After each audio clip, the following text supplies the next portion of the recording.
So precept 7 is going to cover KdTrees, undirected graphs, and maybe we do a design problem as a bonus. Let's take a look at these ideas. All right, so KdTrees, you can find a lot of stuff online, a bunch of videos that you can watch. But the key idea in the KdTree assignment is to really implement a point ST set. A point ST that's a symbol table with KdTree as the underlying data structure. So there are two things that are really important, like the range and the nearest, and also put and get really important functions. You have to build the KdTree correctly before you can do range and nearest point search.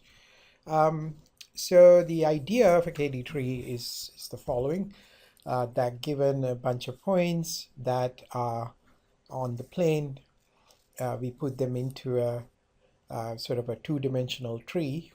So in this case, this would be the root.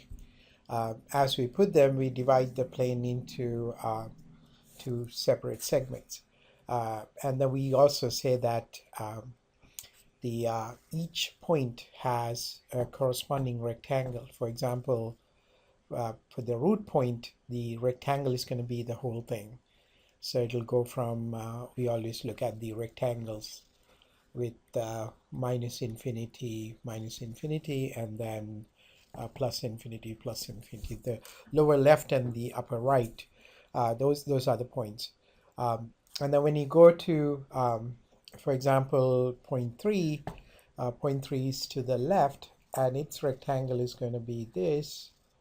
So we will have some sort of a boundary, like for example, if this point was 3, then we would know that the lower point would be negative infinity, but this one has an x limit of 3 and the y limit would be infinity. So your rectangle bounding this particular point, which is 3, is going to be that.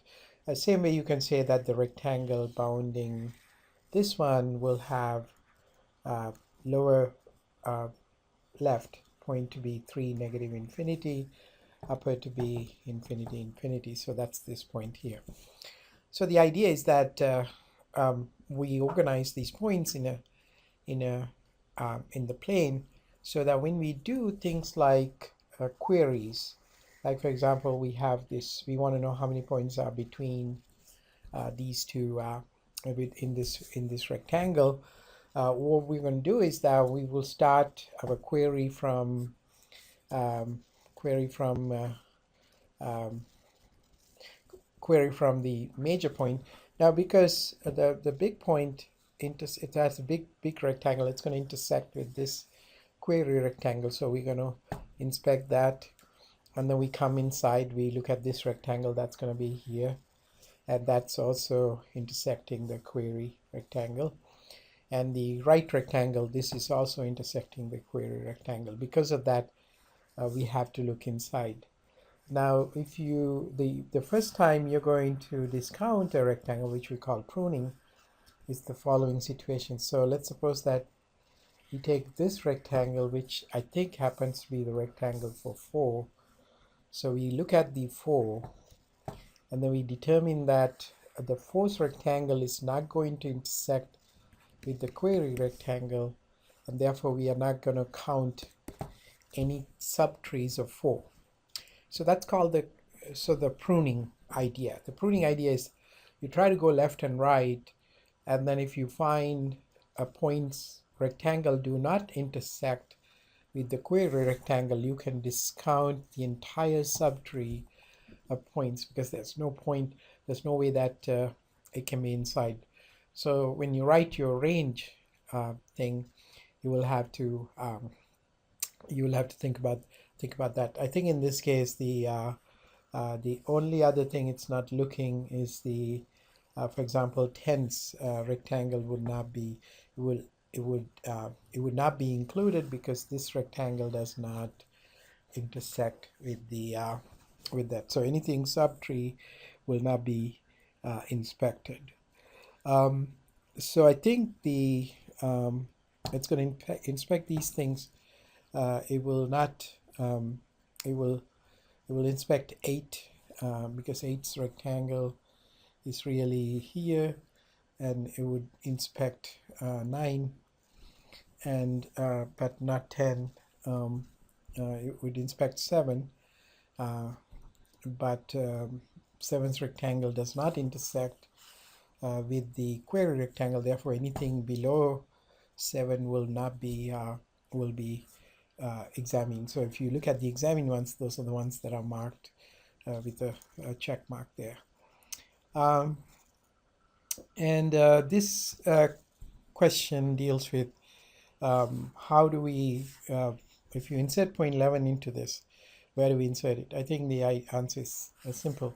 11 is to the right of 1, so I'm going to go right of 1, and it's below 2, so I'm going to go this way, and then it's above 7, if it's to the right of 7, so I'm going to go this way, and then comes to, then it's about 10, so 11 is about 10, so it'll be inserted here, and that will have sort of a vertical split here. Okay, that's the point 11.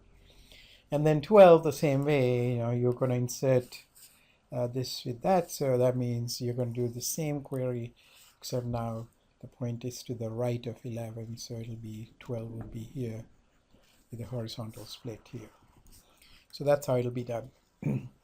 Now, doing the closest point, what you're going to do is you're going to start with by computing the distance from root point to the query point, and then you're going to look at the it's at this point here, so we determine that the rectangle for this thing is inside, therefore you have to look at the left. If you look at the distance from query point to this rectangle, which is the rectangle for this one, it seems smaller, so we should be looking things here because there could be something really close, so we have to look at that. I think the only thing that you're not going to be perhaps looking at is rectangles that may be farther from the thing. Like, for example, it's possible that this distance may be bigger than the best distance you have so far. So this means you can discount the entire query inside the entire rectangle, which is the rectangle for 6. So 6 and its subtrees can be removed from this. And the same thing, if you think that this distance from point to this one is already bigger than whatever the best we have, then we can discount this entire rectangle. This means that it was the subtree that contains 11 and 12 and all that. So this is how you would do the pruning for that problem.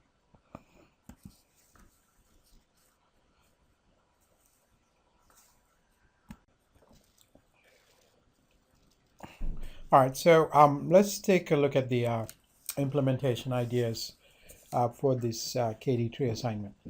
Now, you have to define a two-tree node because you're going to build a sort of a binary search tree, but it's actually a 2D tree, but you have defined nodes. So when you define a node, you can take a look at the construction. If you look at the bst.java from the website, you'll see that how the 1D node is constructed. So you need some sort of a place to start.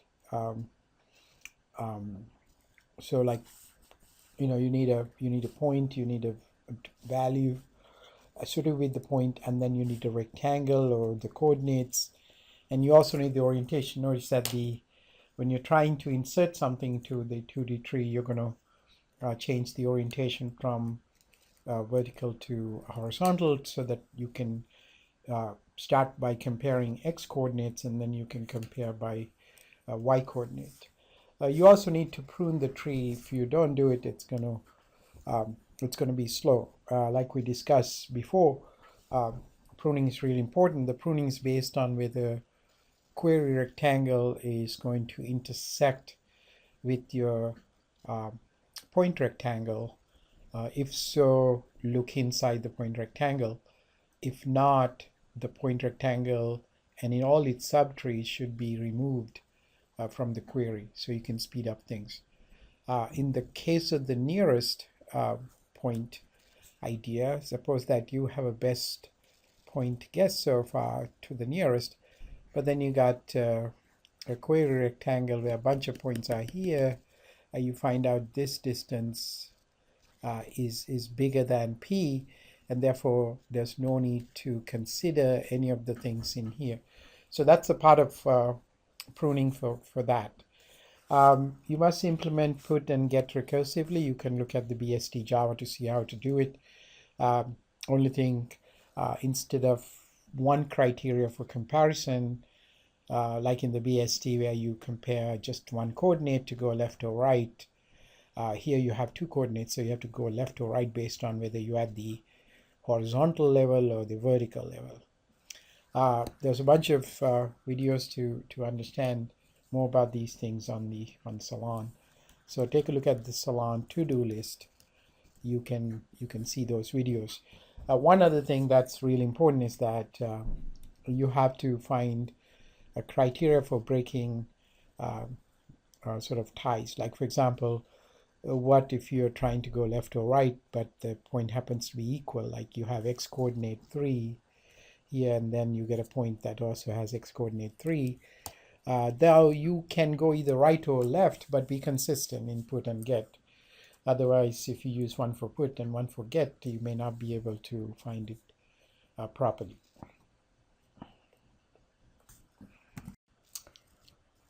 Okay, so this problem deals with code tracing in undirected graphs.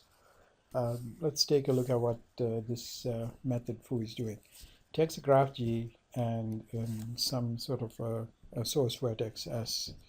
What it does is it creates a new queue and set all the distances to infinity. So in other words, that so think about you have a graph and all the distances are set to infinity. And let's suppose that this is the S. And then it sets the S distance to 0. So, and then mark the S as true. So this is marked vertex. So let's call this V1, V2, V3, V4, V5, V6. So marks true, and then enqueue the S into the queue. So you have a queue, let's put the S into this queue. So we put the S into the queue. Well, queue is not empty, you're going to dequeue S. You look at all the adjacent vertices to S. So let's say that we have, these are the adjacent vertices, and they're not marked, then we say that edge to that vertex would be, so we have an edge to thing here. So in that case, so let me put it this way. So here we have vertex, then we have edge to and distance to. We start with S, and then we have V1, V2, V3, V4, V5, V6. So H2, S is not defined, distance to H is 0. And then when you encounter V1, we find that distance to V1 would be 1. It would be 1 more than distance at 0. But the H2 means that I came from S. So I'm going to say just I came from S. When it comes to V3, we're going to mark the edge to V3 would be from S, and the distance to would be distance to V, which is 0 plus 1. And V6 the same thing, S and 1. And then I'm going to mark them to be true. So we mark these vertices. Okay. And then you enqueue all these vertices into the queue. So you will have V1, V3, V6. So you go back and you take the V1 out and see what edges are there. Like for example, you can have an edge to V2. At that point, that edge to V2 come from V1, and the distance to that would be the distance to V1, which is which is 1 plus 1, which should be 2. So we found that, and we don't consider this edge because it's already marked. Notice that we only consider if it's not marked. You can kind of see what's going on with this algorithm. What this algorithm is doing is really finding the line one. The purpose of line one is finding the shortest path,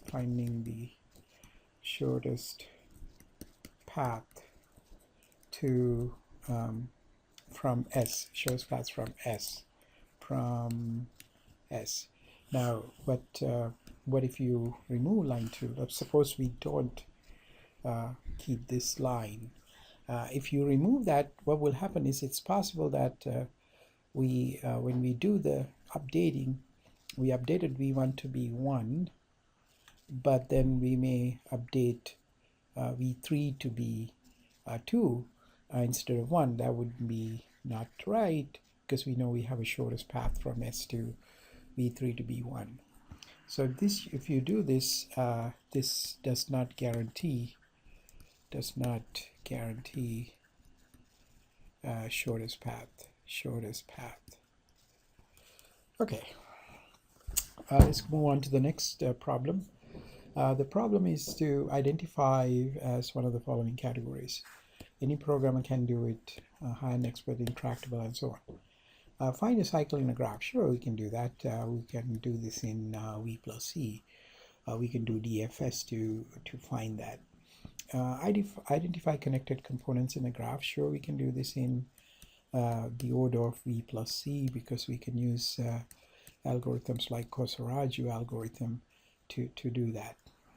Graph bipartite, if you read the book, you can see that it can be done in V plus C. So all three can be done by typical diligent algorithm students. Now, this question asks, is there a cycle that contains every vertex exactly once? This is a very difficult problem. This is called the Hamilton problem. Right? And this is known to be unsolved, this problem, at least in polynomial time, except for a few special cases. Graph isomorphism is also unsolved, although you can find many exponential solutions to this. It's not done yet. Let's take a look at the last problem.